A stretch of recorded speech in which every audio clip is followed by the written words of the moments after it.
الحمد للہ وحدہ والصلاة والسلام علی خاتم الانبیاء والمرسلین واصحابہ واہل بیتہ اجمعین۔ میرے انتہائی عزیز ناظرین و سامعین، السلام علیکم ورحمۃ اللہ وبرکاتہ۔ اس دنیا میں رب کائنات نے تقریباً 18,000 کے قریب مخلوقات کو پیدا کیا ہے، اور ان میں سب سے اعلیٰ و اشرف انسان ہے۔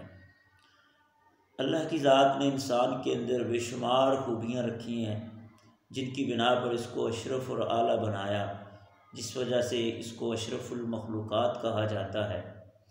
ان بے شمار خوبیوں میں ایک قوت گویائی بھی ہے۔ انسان کا بولنا، انسان کو ایسی زبان عطا کی کہ جس میں اللہ کی ذات نے قوت گویائی کی صفت جو ہے وہ رکھی ہے کہ انسان کلام کرتا ہے، گفتگو کرتا ہے، یہ بولتا ہے۔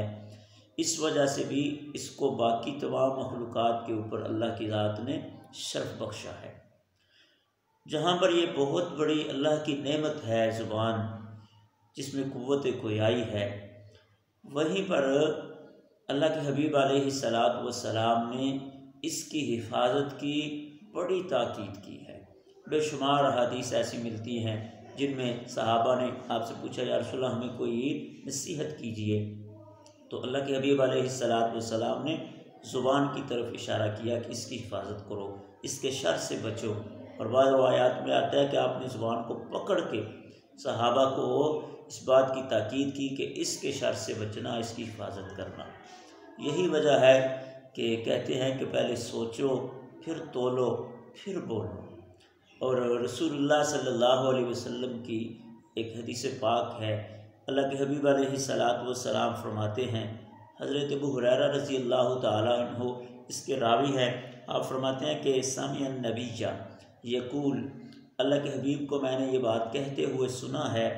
رسول اللہ نے فرمایا، ان العبد لیتکلم بالکلمات، بعض اوقات ایسا ہوتا ہے کہ بندہ ایک بات کرتا ہے، ما یتبین فیہا، لیکن اس وقت اس کو کوئی غور فکر نہیں ہوتی، کوئی سوچ اس کے ذہن میں نہیں ہوتی، کوئی خیال نہیں ہوتا کہ یہ میں نے بات کیسی کر دی ہے، میں نے اچھی کی ہے یا بری کی ہے، خیال تک نہیں اس کا جاتا اس بات کی طرف۔ لیکن ہوتا کیا ہے، رسول اللہ نے فرمایا، یزل بہا الی النار ابعد مما بین المشرق والمغرب، مشرق اور مغرب کے درمیانی مسافت کے برابر وہ آگ کی طرف کیا ہے، پھسل جاتا ہے۔ یعنی مشرق اور مغرب کے درمیان جتنا فاصلہ ہے، اتنے فاصلے پر آگ لگی ہو، اس آگ کی طرف وہ اپنی اس بات کی طرف کیا ہے، پھسل جاتا ہے، اس میں گر جاتا ہے۔